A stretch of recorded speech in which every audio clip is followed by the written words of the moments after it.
Yesterday, some footage started circling around YouTube and eventually got to us, referencing possible surveillance footage of the night of November 13, 2022, the night of the incident, which took the lives of Madison Mogen, Xana Kernodle, Ethan Chapin, and Kaylee Goncalves. And we did our reaction to it. We saw the video probably maybe an hour or two prior to us going live last night. And what we typically do is we'll have our reaction to it, and then we'll break it down and further deep dive that piece of information that we get. And that's what we did with this footage. We've enhanced the video and also the audio to it, and want to break down this video in a whole, so to speak. But before we do that, I do want to remind you guys of our partnership with DataSeal. If you're concerned about your privacy, whether it's your name, phone number, address, your voting preference, I know that's important to a lot of people, your religious preference, being out there on the interwebs, check out DataSeal. They have a fantastic program that goes out there and wipes all that information off of the interwebs so that nobody can stalk you or, create your, or steal your information. You get a 5% discount when you check out the link in the description and in the comment section below. So with that out of the way, let's get into it. So first and foremost, let's talk about the origin of this video. Where did this video come from? Where did it surface? Is it real? Was it fake? I ended up getting a message from somebody on our Facebook Messenger stating, "Hi, Drunk Turkeys. My friend was the original poster of the Linda Lane video you are going over now. This video or this message came to us at 8:46 p.m. last night. And so this was while we were still doing our reaction video of the footage." It continues. It says, "We run a sub called Bryan Kohberger Moscow, as well as a Discord, and someone sent her the video, but they wanted to remain anonymous and gave it to her to post. Here's a link to the sub." And she sent me this link here. Now, this is from by longjumping_C. I believe this is the person that actually emailed me. I said, "Thank you for this." I clicked on the two YouTube links. Nothing opens up. These two links, nothing was opening up, but this was created 19 hours ago. This Avertus Aquatic, or whatever it says, I'm sorry, I butchered that up, was only 16 hours ago. So apparently what she's telling me is that somebody uploaded this video from them before they privated this video. It says, she also has a video of 2 hours preceding this. She's set to private to vet the new video, but then it was uploaded by other people on YouTube, but I can ask her to email it. I said, "Yes, please give her my email address." She says, "Okay, thank you. I'll pass it on. We're big fans of the show. Thank you. Appreciate it." And so that was the interaction yesterday with the potential, this is with the creator of the subreddit, Bryan Kohberger Moscow, who's claiming that they were the first to upload the video, which it kind of looks like that could be accurate. 19 hours here, 16 hours from Avertus. Yeah, so, or perhaps maybe they're the same person. I don't know, but at least from that aspect, it does seem to be accurate. Now, a lot of folks, and real quick while I have this up here, a lot of folks have been indicating that, was this the night of the incident? There seems or appears to be snow in the background.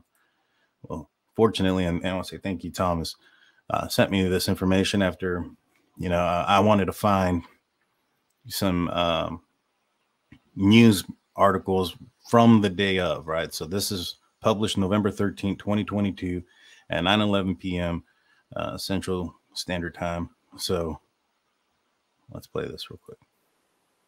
"I've been here in Moscow on scene since about 3 p.m. Since I've been here, I've watched Moscow police cars come in and out of this neighborhood, where officials found 4 people dead.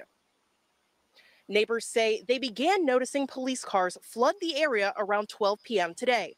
Moscow police say they responded to a call here on King Road for an unconscious individual. Upon further investigation, officials found 4 people dead. While police investigated the scene, the University of..." So right here, as you can see in the back area, there is snow along the rocks, and also on the, you have a sofa back there and a chair. You can see snow piled up on her. Again, this was reported the 9th of the incident. So the video and the footage that's been on here is assumed to have been taken, after obviously the crime was committed, but prior to 9:11 p.m. So this should be the day of. And as you can see, there is snow on the ground. But let's break down this video here. In fact, let me put myself down here. All right, so you have the snow, possibly. There's also all this down here. That could be salt in preparation for snow. Here you have, and what we had noticed yesterday when we talked about were these beams that were going up and down, and what looks like an I-beam here that they connect to. So where are we? We're right here. This is 1330 Linda Lane. Right in front of it is a parking lot that goes to or for these apartments that are just next to the victim's residence, which is to the left. So if you're looking at the middle of the screen, these two long buildings there are those brown brick apartment complex. To the left of that building is the victim's residence. To the right of that building is 1330 Linda Lane, which is looking straight into that parking lot across the way. So that's where we're at. Like I mentioned before, some things to kind of look at to determine whether or not, if we're in the right spot or if this is the right place. Off to the left, you see these two long pole-looking things. I suspect those are trees. From that topward visual, you can see trees to the left of this building on Linda Lane. In front, you have this fence that's pretty unique in particular, and you also have these beams. So this is from, let me go back a little bit.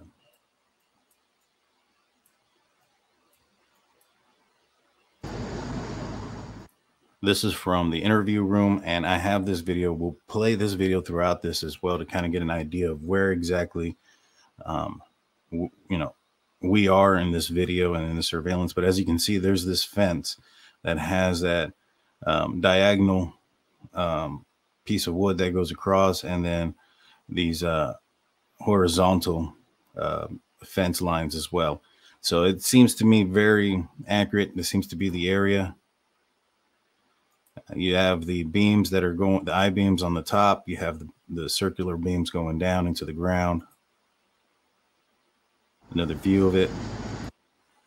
So to me, this does look like the right spot, the right place, around the right time. You have, like I said, the snow that is there. There was snow during that time at that night. And also, a lot of people are going to point at, for instance, like the Banfield, and say that in the Banfield where those three students were stopped for having possession of alcohol, that there wasn't much snow on the ground or at all. Well, that area is an open field, and so in that area during the day, the sun would beat down that area. Up here, from my understanding, because of the tree coverage and things of that nature, I think the snow may have stuck to the ground a little bit easier. Also, this area is slightly more elevated than the area down there at the Banfield. And so perhaps maybe because of that, the shade coverage and the elevation could be why there's more snow on the ground compared to what you see in the Banfield with those three juveniles that are stopped by officers. Now, the audio is enhanced and it is loud. So if you're wearing earbuds, be careful.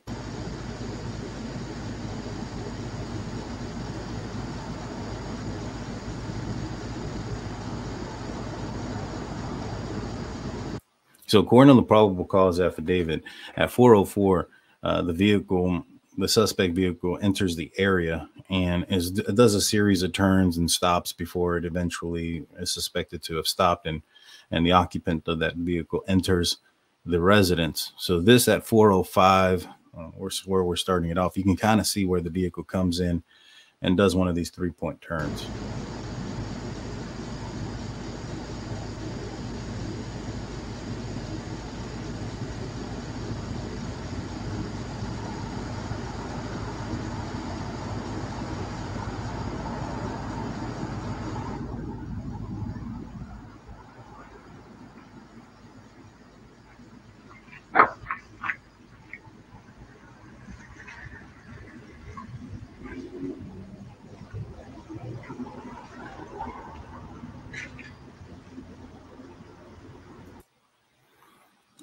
So this is a pretty clear picture of the vehicle from a profile. Now from here, based on the side angle and the distance, it's very difficult to determine whether or not this vehicle is an elantra. It does appear, that window structure or frame does appear to be elantra-like, but whether it's a 2013, 2014, 2011, I don't think you'd be able to tell from this angle. Obviously they have multiple angles of this vehicle or multiple cameras from this vehicle. This is just one, but from this one, it would be very difficult to determine. Now, what I found interesting is that this vehicle pulls in and it stops there for a second. I think it stops for a total of like 14 seconds and just sits there. In my opinion, what I'm thinking is going on is, I think, so according to the probable cause affidavit, prior to this, he'd been circling around. This is what is assumed to be the last time that he had circled around prior to parking and then committing this crime. So he had been circling around for the last, 35 minutes or so. And what I'm thinking or assuming is that there was something that was preventing him from going in, whether it was a window, a light in the window on, where, Xana was waiting for her DoorDash, or a light on outside because of the DoorDash. One thing that I had stated or assumed or theorized was that, if Xana did order this DoorDash, which I strongly assume she did, she may have left a front porch light on or something because of the location of her house. It says King Road, but it's kind of located on Queen Road. Maybe perhaps it was something that was customary of them when they did order DoorDash to, skip the confusion, or knowing that there could be some confusion by leaving something on, whether it was a light on the front porch or inside the house. And my assumption is maybe perhaps those lights being on could have been why Kohberger was circling the area and didn't immediately go there. And what I'm assuming here is that perhaps maybe those lights are off at this point, and he's stopping and he's thinking, all right, it's time. But check it out. He pauses for a while. We'll back it up a little bit.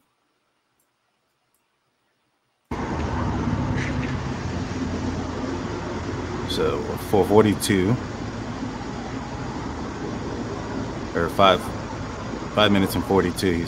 He was stopped there. Now he puts it in reverse 6 seconds later and is out of there at 4:05:57.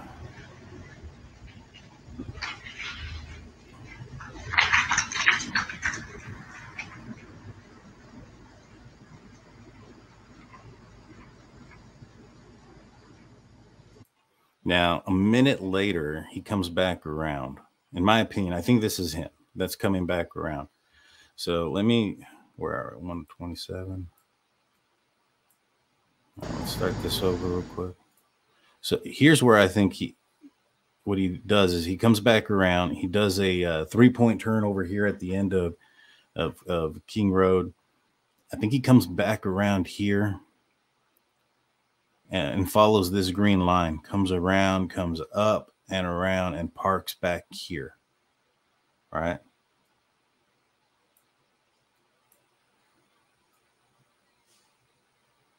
So let's put it back. 4:07.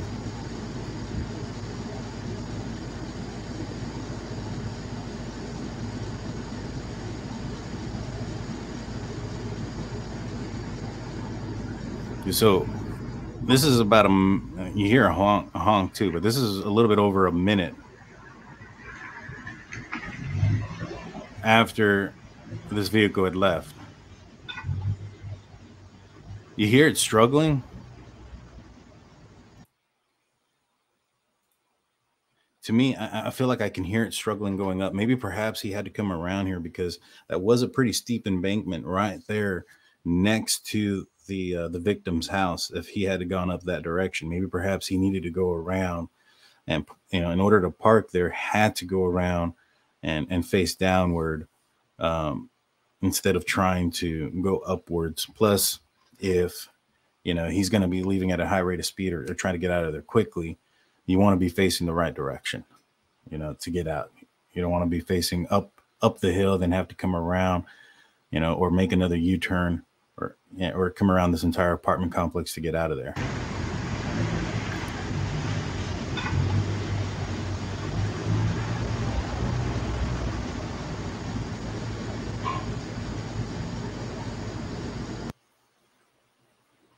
So this is from the interview room, and this is the area during the day of what this vehicle is suspected to have driven. There was just there past the victim's residence.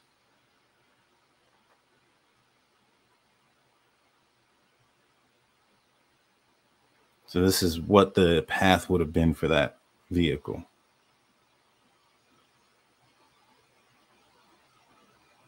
There's the fence. Now, one thing here is if I were to keep going to the right, it will take me around to a parking lot that is behind 1122. Okay. So if I go to the right, it takes me behind the house, the target house. So I wanted to add that back in there because I felt that that was important to determine the path taken by the suspect vehicle to eventually park, or suspected where they parked or how they got to where they parked. And at that 407 mark, it appears that that vehicle goes around and continues to go around. And like I said, that street there between, I think it's called Queen, between the victim's residence and these apartment complex is very steep. It's very steep, and you can hear the vehicle when it was going up go, and to me, it was kind of, pressing on the gas a little bit to try to get up without sliding, without having to slip, so to speak. But you can kind of hear the vehicle, the way he's having to press on the accelerator to, be able to get up these steep embankments.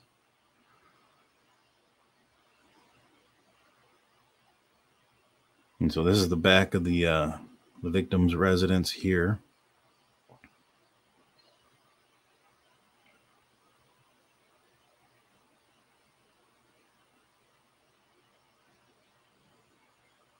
And this is the parking lot that he was referencing that connect. So it's a big circle. It goes into a big circle.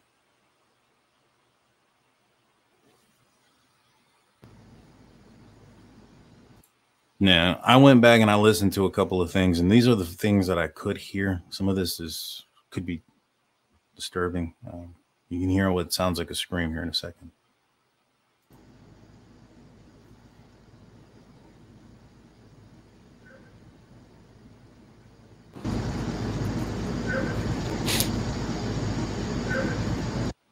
Now, I mean, maybe it's a dog bark. Could be. At first, initially, I thought it was a grunting, like a male grunt.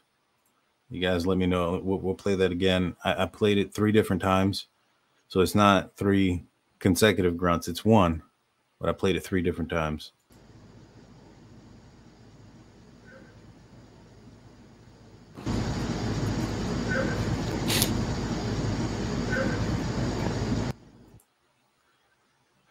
I don't know. Could be a bark. It's at 414. If that is a bark, it sounds more like a bark on these headphones than my other ones. And my other headphones, when I was listening to this, it sounded more like a grunt. But let's try it one more time.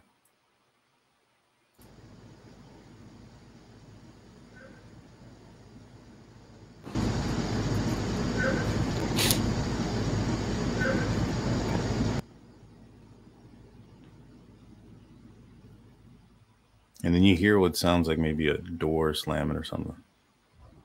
Right there.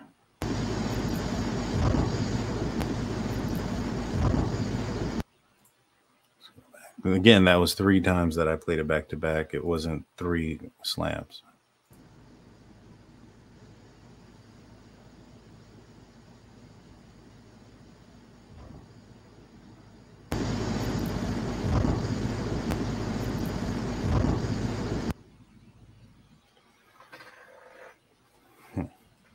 Let me know what you guys. Oh, there was another one right there. I don't even think I picked that one up before. What is that?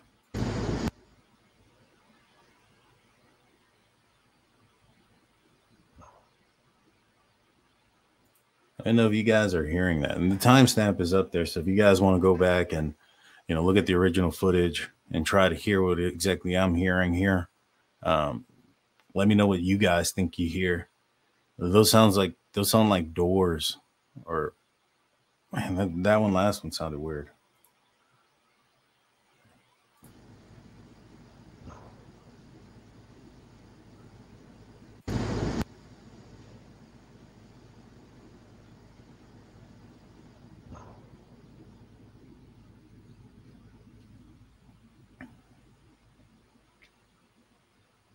It's chilling because this was all during the time of the incident.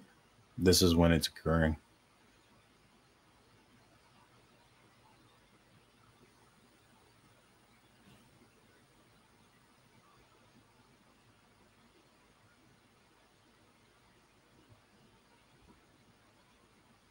I just heard something else too again.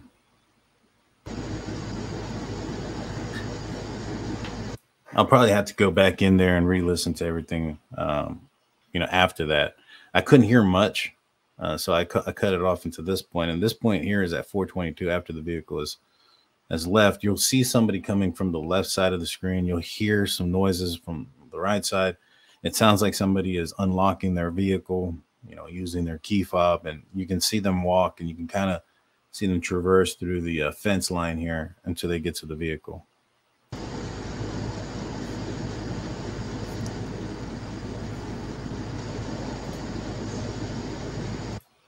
So right there, the vehicle was just unlocked.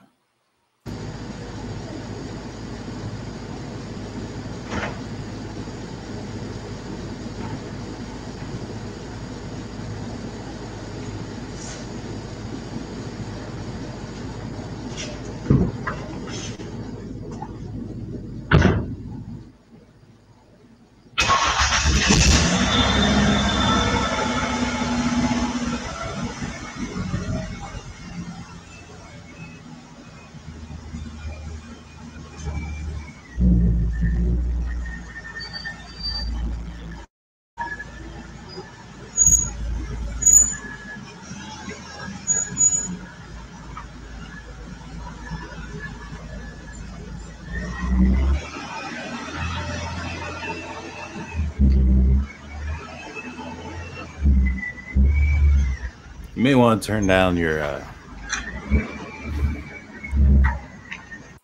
you're probably going to want to turn down your audio on that last part.